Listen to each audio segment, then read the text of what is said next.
से लेकर या हम ये जो बेसिक जो टॉपिक है, ये जो पॉइंट है, इवन किसी हॉस्पिटल के अंदर every staff has its importance. हर बंदे की एक अपनी अहमियत है। Either he is a sweeper, either he is serving in this hospital as a nurse, as a dispenser, as a attendant, in any capacity. Specifically अगर मैं बात करूं तो जो मेडिकल ऑफिसर डॉक्टर्स हैं वो भी, जैसे कि आपको नजर आ रहा है टॉपिक देख के कि patient first, quality care with a smile. अगर मैं सिर्फ इसको थोड़ा सा पहले स्टार्ट में समराइज करूं, quality care with a smile, तो इस टॉपिक का बेसिक पर्पस ही यही है कि you people, how you are dealing with the patients. आप पेशेंट के साथ कैसे डील कर रहे हैं, आप पेशेंट के साथ जो अटेंडेंट्स आते हैं उनके साथ कैसे डील कर रहे हैं। कोई भी पेशेंट जब किसी हॉस्पिटल में आता है, he needs specific ultra care. जब भी कोई पेशेंट आता है, इवन अगर कोई छोटा हॉस्पिटल है या कोई बड़ा हॉस्पिटल है, दोनों केसेस के अंदर पेशेंट चाहता है कि मुझे बेहतरीन किस्म की सर्विस मिले, मुझे केयर मिले। क्योंकि पेशेंट को जो डिजीज होती है, बीमारी होती है, डेफिनेटली उसका इलाज हम समझते हैं कि सिर्फ डॉक्टर के पास है। बिलीव यू ऑल पीपल, एक पेशेंट अगर इस हॉस्पिटल में आता है, उसके एडमिशन से लेकर उसके डिस्चार्ज होने तक, उसकी ट्रीटमेंट होने तक, everyone is playing a role। Either वो कोई नर्स है, आइदर वो कोई अटेंडेंट है, आइदर वो कोई स्वीपर है जो कि उसके रूम के अंदर सफाई वगैरह कर रहा है। कोई भी बंदा जो कि रिलेटेड है उस पर्सन की डिजीज के साथ, उसका उतना ही रोल है उसके क्योर में जितना कि किसी डॉक्टर का। डेफिनेटली डॉक्टर तो जाहिर बात है, उन्होंने ट्रीट करना है पेशेंट को, लेकिन डॉक्टर के लेवल तक लेके जाने वाले आप लोग हैं। तो हमने ये रिस्पॉन्सिबिलिटी एक ली और अभी हम यहाँ पे इसको तकरीबन ये चौथी पांचवी प्रेजेंटेशन है हमारी, और वी आर एंगेजिंग थर्ड और फोर्थ हॉस्पिटल इन अ रो। मेरा नाम मोहम्मद जमीर मिर्जा है। बेसिकली मैं एक फार्मास्यूटिकल कंपनी से एसोसिएटेड हूँ, और जो बेसिक मेरी क्वालिफिकेशन है, मैं बेसिकली एमबीए हूँ, लेकिन फार्मास्यूटिकल के हवाले से 22-23 इयर्स एक्सपीरियंस है मेरा। एजुकेशनल बैकग्राउंड मेरा स्ट्रॉन्ग है। मैं फेडरल गवर्नमेंट कॉलेजेस में एज अ लेक्चरर भी मैंने सर्व किया है।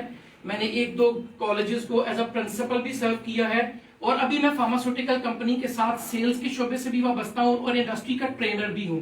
मैं अपने फील्ड के लोगों से लेकर हॉस्पिटल रिलेटेड लोगों को ट्रेन भी करता हूँ।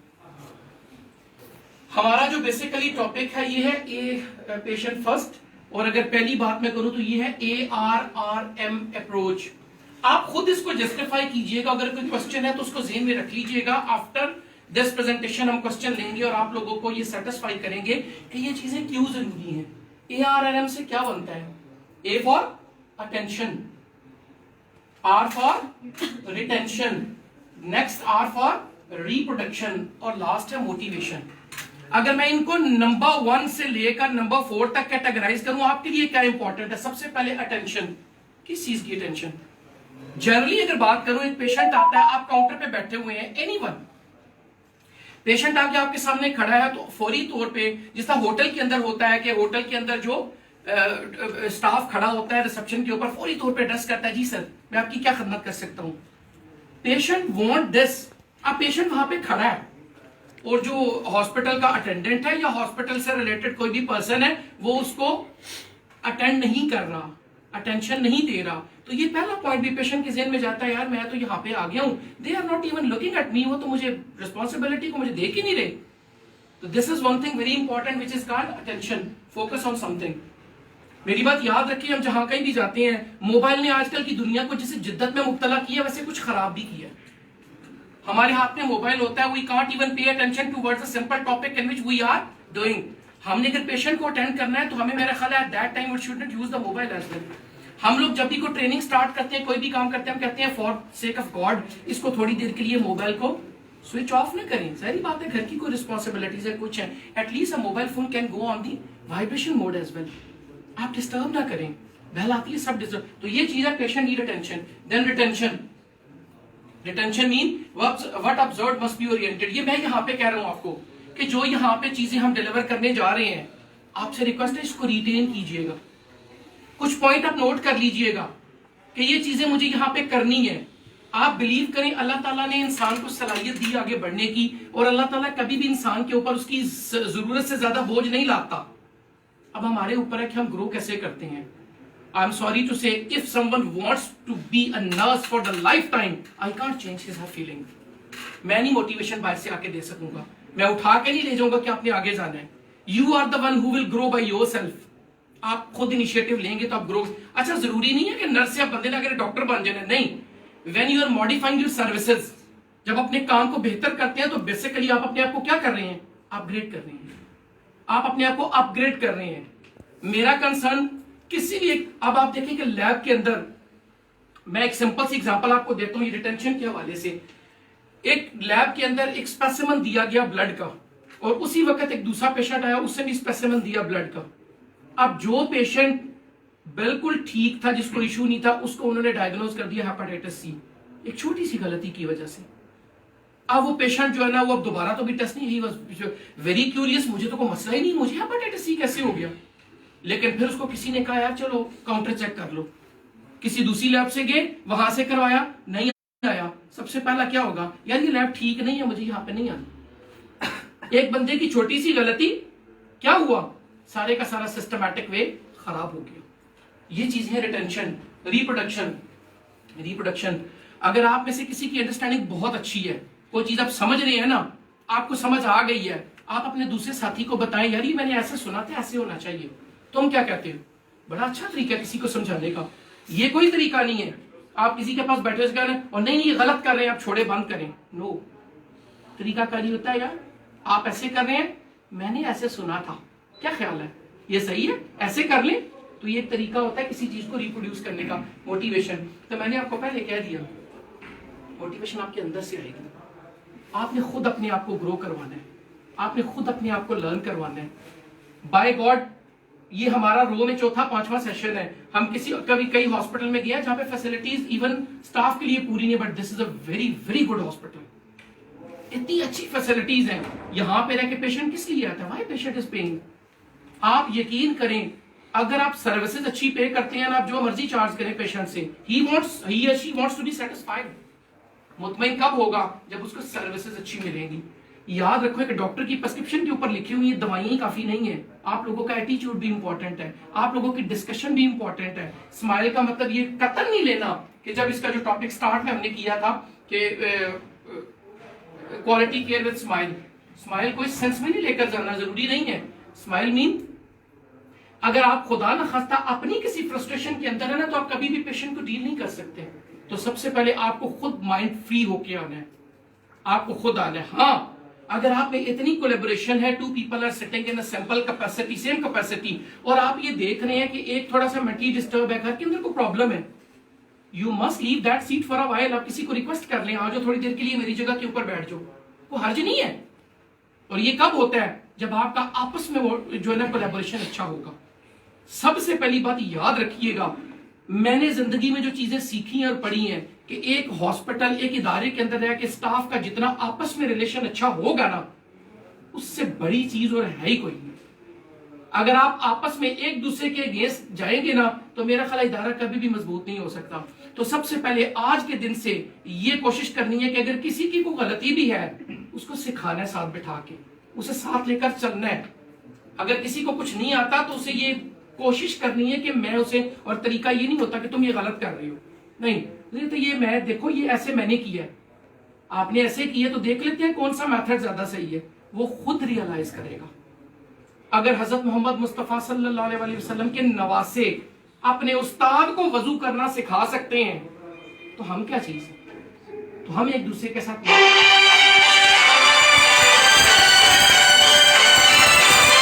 के बाद है ऑब्जेक्टिव। इसका ऑब्जेक्टिव क्या है? Create awareness about quality care service mindset and the role of physicians HCP in order to produce change agents. कैसे तब्दीली लाई जा सकती है?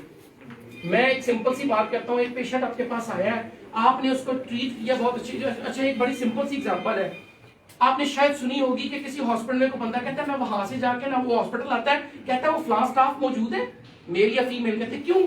वो इंजेक्शन बड़ा अच्छा लगाते हैं, उनका हाथ बड़ा नर्म है। आपने सुनी होगी ये चीज।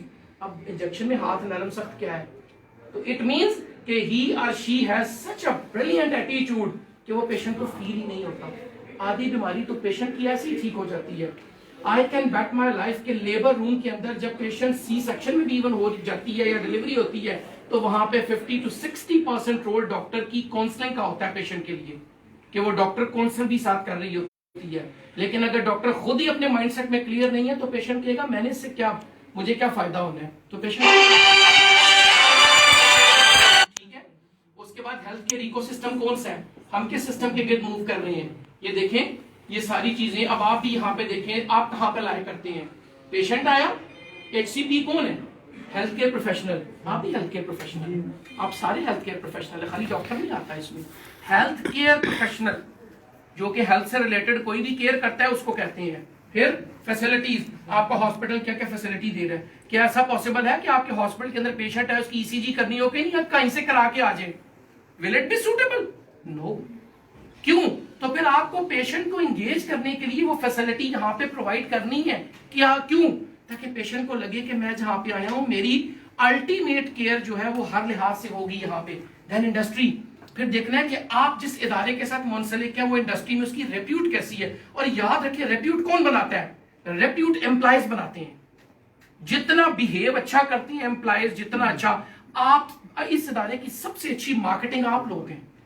आप किसी जगह पे भी बैठ के अच्छा बिहेव करेंगे ना, उठ के चले जाएंगे, कहेंगे हाँ यार ये रिलायंस हॉस्पिटल में होता है, तो आज पता चला कि उस हॉस्पिटल में खाली ये चीजें नहीं सिखाई जाती, ट्रेनिंग भी दी जाती है, ये भी बताया जाता है बिहेव कैसे करना है, बैठना कैसे है। इवन आप यकीन करें जब हम ट्रेनिंग देते हैं तो एक चाय का कप लेके उसके अंदर जब शुगर मिक्स करनी है तो हम वो भी सिखाते हैं कि जब आपने चीनी उसके अंदर डाली है ना तो स्पून की आवाज नहीं आनी चाहिए। ये भी एक चीज उसके अंदर होती है कि हमने कैसे अपने आप को प्रेजेंट करना है, हमने किस तरीके से बिहेव करना है। तो ये सारी चीजें इंडस्ट्री में आती हैं।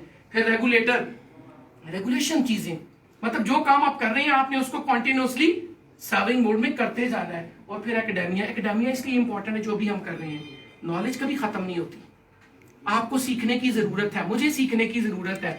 हो सकता है यहां से आपको बताने के बाद मैं कहीं जा रहा हूं कुछ और सीखने के लिए, मैं कहीं और जा रहा हूं कहीं कुछ और सीखने के लिए, ठीक है। तो ये जरूरी है कि एकेडमिकली आपने चीजें जो है ना सीखनी, हर वक्त सीखने का अमल हमेशा चलते रहना चाहिए, रुकना नहीं चाहिए कभी भी हो।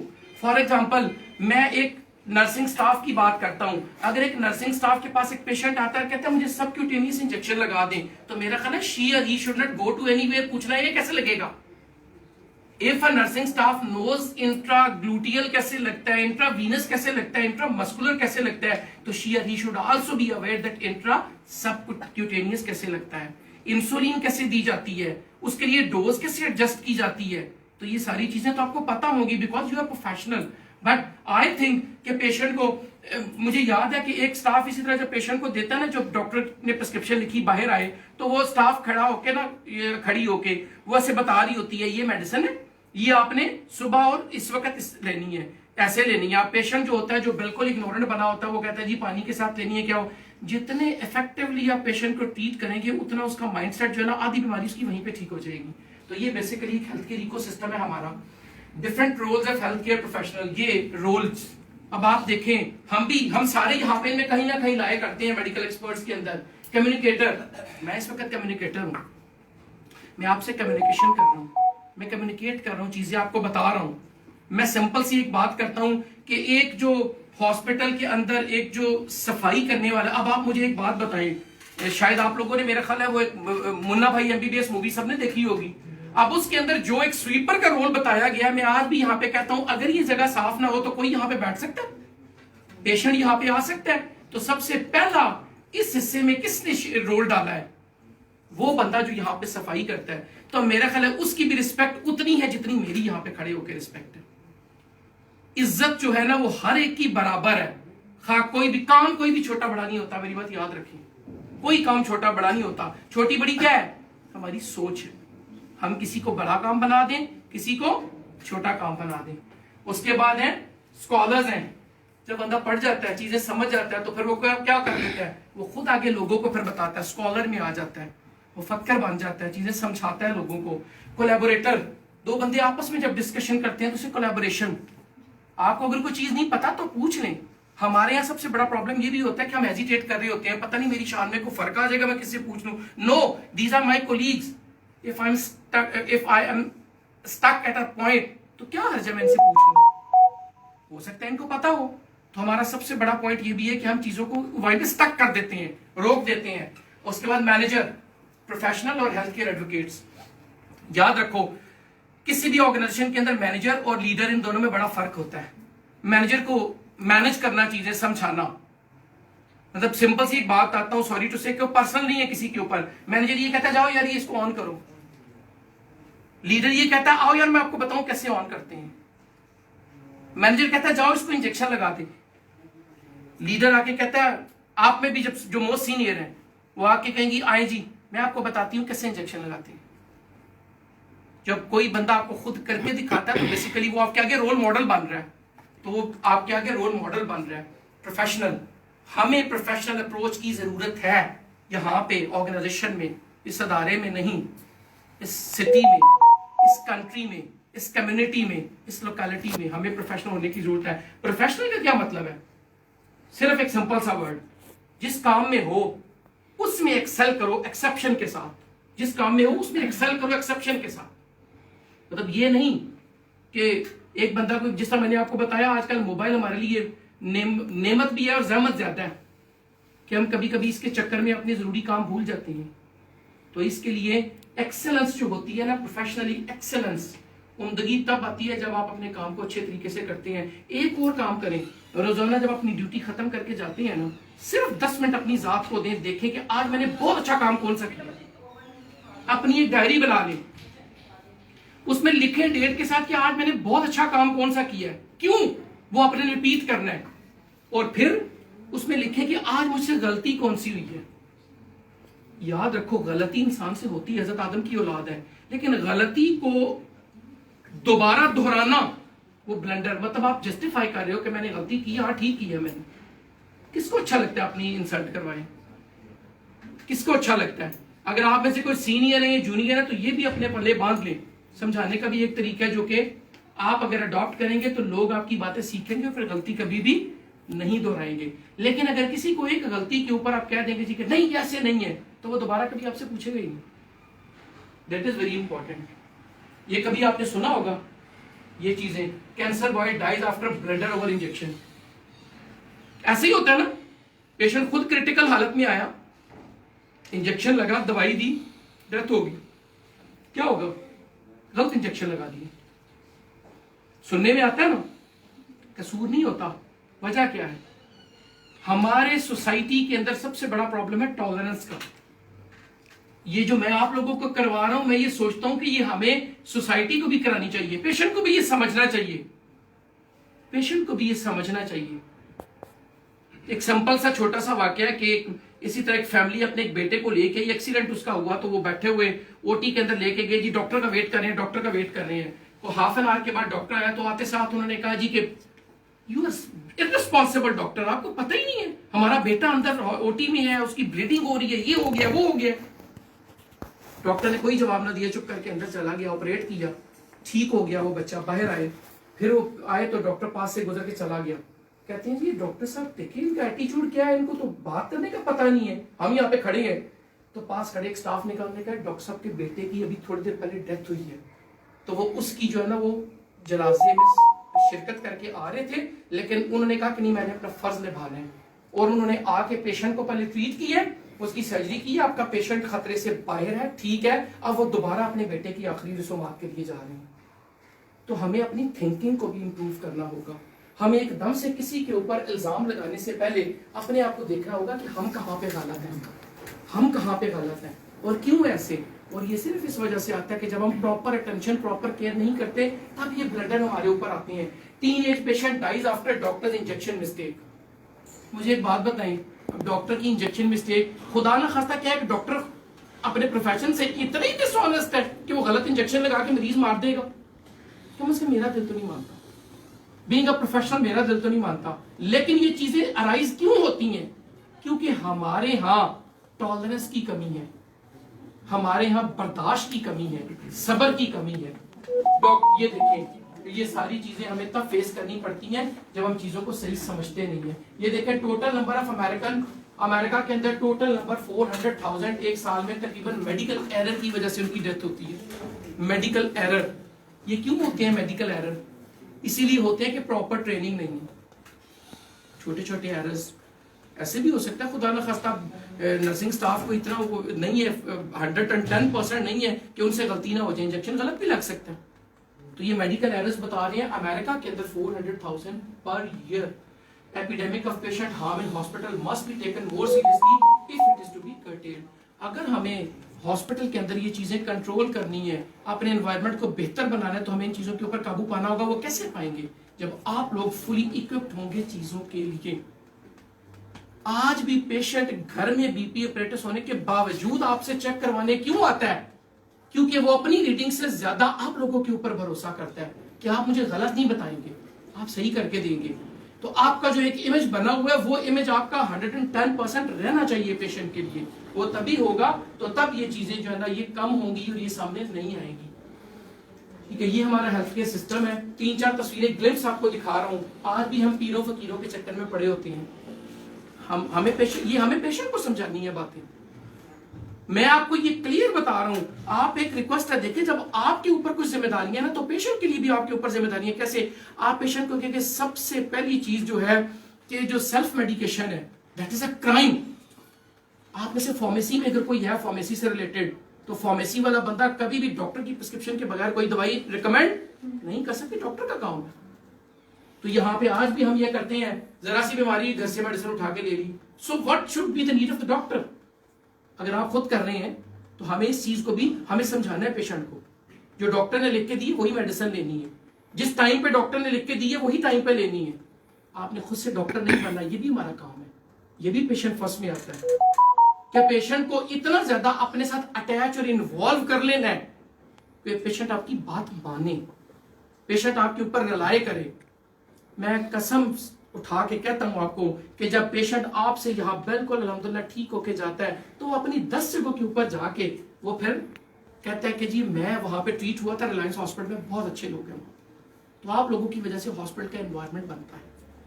ठीक है, ये चीजें अभी भी, ये रहमानी दवाखाना आज भी लोग जाते हैं, खुद जाके देख लें। आप देखते होंगे वैसे आज भी हम एकमत के I am not against the homeopathic medicine, but if there is an infection how can it be cured? Infection है तो एलोपैथिक दवाई लेने से ठीक होगा ना। हम होम्योपैथिक को उसकी नीड के मुताबिक रखें, खुद से डॉक्टर बनने की कोशिश मत करें।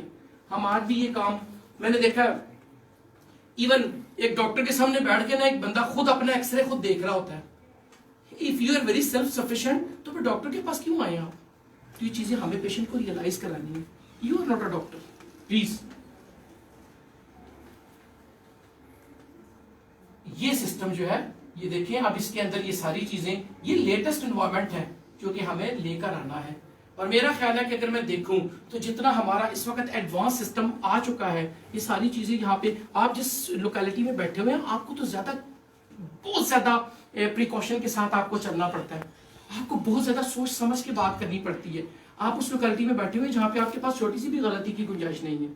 आपने पेशेंट को कैसे डील करना है, अटेंडेंट को कैसे डील करना है, ये सारी चीजें आपके लिए बड़ी इंपॉर्टेंट है। ठीक है जी। तो उसके बाद quality patient service and service का ये टीम वर्क जो मैंने अभी आपको पहले बता दिया।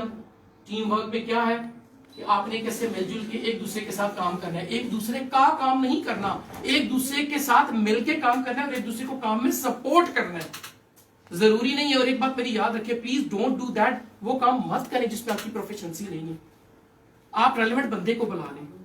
कभी कभी ऐसे होता है कि वो फार्मेसी वाला बंदा खाना खाने गया हुआ है तो वहां पे किसी को बिठा जाएगा, वो मेडिसिन लेने आ गया।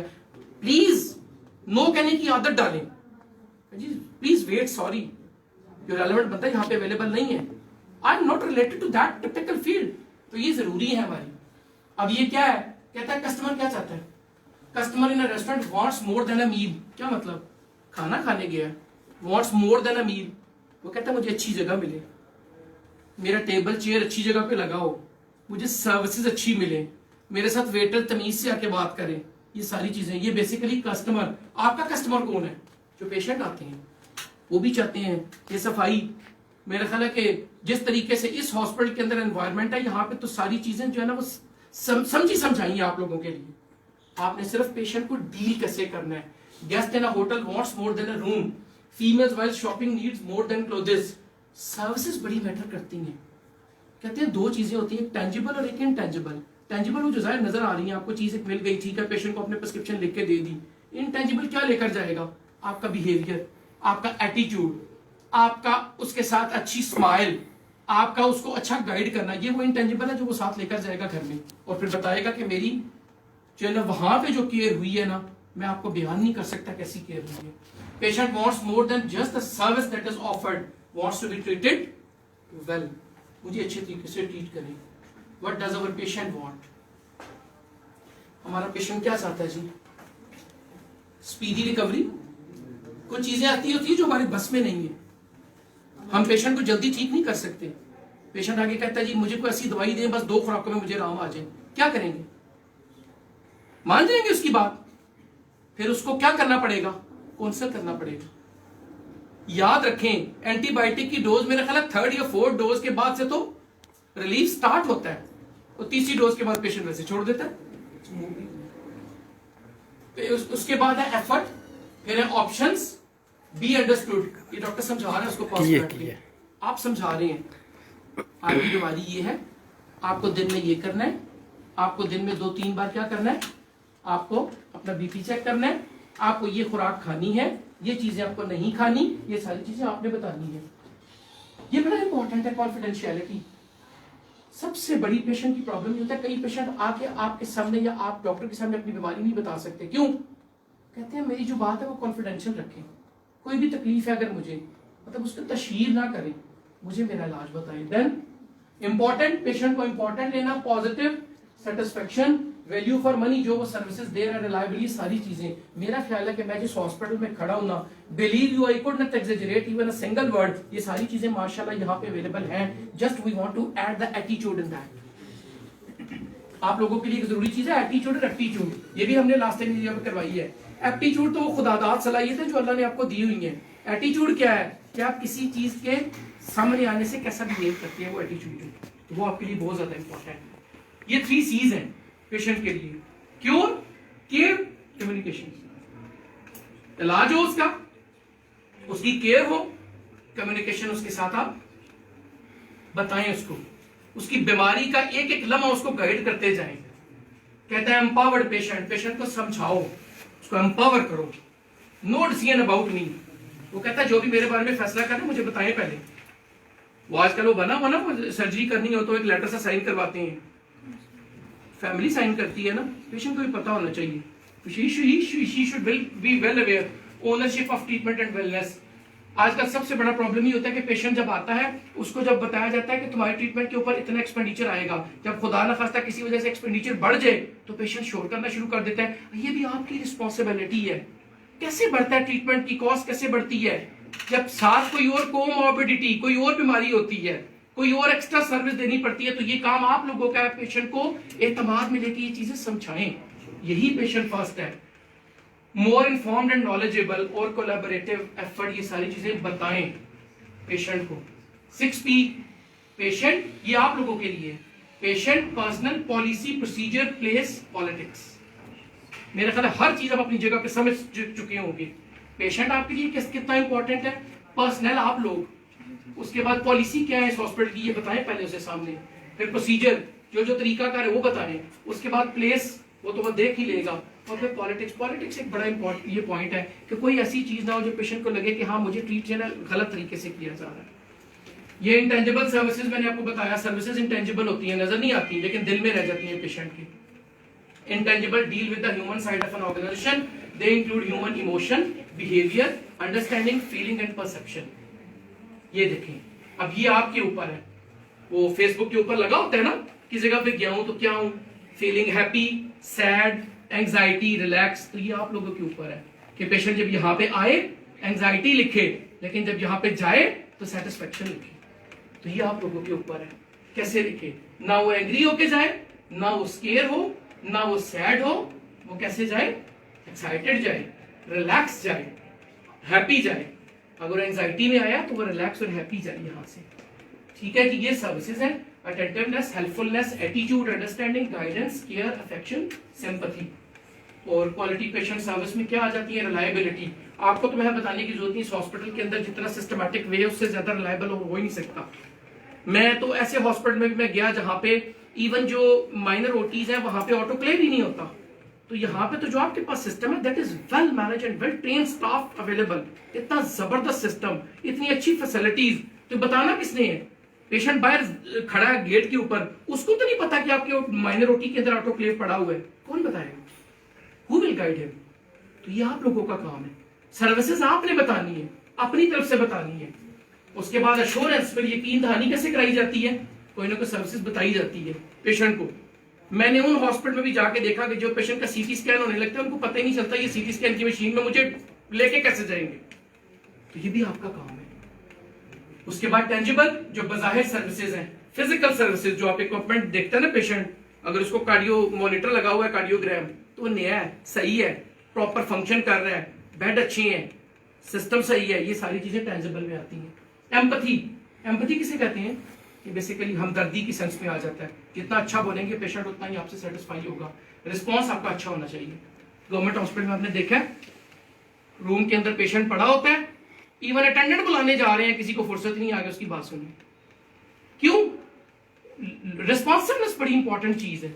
जितना किसी चीज की तरफ रिस्पॉन्स स्लो होगा उतना ही काम खराब होगा आपका। और उसके बाद है जी ये की स्किल्स है, अपनी ऑर्गेनाइजेशन का पता हो।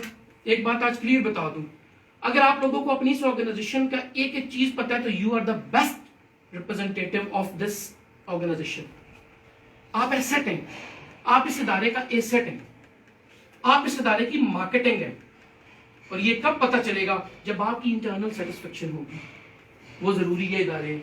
नो योर प्रोडक्ट सर्विस, आपको वैसे पता हो, जब भी पेशेंट है आपको पूछना ना पड़े किसी से ये बड़ा है क्या है। तो पेशेंट आ जाता है जी मुझे बताइए मुझे ये टेस्ट करवाना है, अच्छा ठीक है, हाँ आप इतना कर सकते हैं, रेलेवेंट डिपार्टमेंट के अंदर उसको भेज दें। लेकिन ये नहीं कि वहां पे क्वेश्चन करने लग जाएं ये है या नहीं है, ऐसी बात नहीं होनी चाहिए। देन पेशेंट आपका पता हो, ठीक है जी। कम्युनिकेशन टू वे प्रोसेस है, ये याद रखें, कम्युनिकेशन बहुत ज्यादा जरूरी है। पेशेंट को अपने साथ लेकर चले, खुद ही ना सारी बातें करते रहे, उससे भी पूछें। अब कम्युनिकेशन में आ जाती है वर्बल कम्युनिकेशन, और उसके बाद आ जाती है आपकी नॉन वर्बल, जिसमें जेस्चर आ जाती हैं, आपके हाथ के इशारों से चीजें समझाते हैं। और फिर लिसनिंग स्किल आपकी इंप्रूव होनी चाहिए, पेशेंट की बात सुने भी थोड़ी सी, ये नहीं सिर्फ अपनी बात कह रहे। ठीक है जी। कम्युनिकेट पॉजिटिव करें, ये वो चीजें जो आपने नेगेटिव कम्युनिकेशन से अवॉइड करें। समझ नहीं आया मुझे, आप मेरी बात समझे नहीं है, सब्र करें 1 सेकंड, ये चीजें वो होती हैं जो कि नेगेटिव सेंस में आती हैं। तो ये चीजें, ये सारे पॉइंट ये आपको मिल जाएंगे, आप इनको पढ़ भी लीजिएगा कि ये वो काम है जो आपने नहीं करने।